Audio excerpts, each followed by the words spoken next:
Dubai news one में आप तमाम लोगों को वेलकम करते हैं।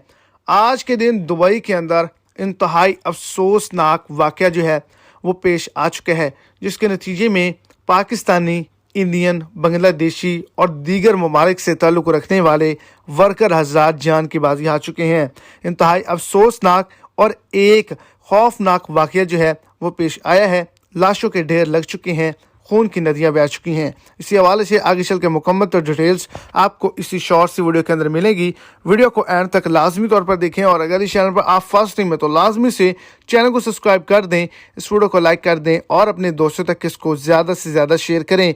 आज दुबई के अंदर पहले नंबर पर जो बड़ा वाक़या पेश आया है, जो बड़ा हादसा पेश आया है, वो मुसाफिरों की चलती बस के अंदर पेश आया है, जो कि दूसरी बस के अंदर टकराई है, जिसके नतीजे में बहुत ही ज़्यादा लोग जो हैं वो शहीद हो चुके हैं। इसके अंदर वर्कर हज़रात भी मौजूद थे। दूसरे नंबर पर लेबर कैंप के अंदर आग लगने की वजह से बहुत ही ज़्यादा लोग जो हैं, वर्कर्स जो हैं वो शहीद हो चुके हैं और दीगर को मुकम्मल तौर पर रेस्क्यू कर लिया गया है।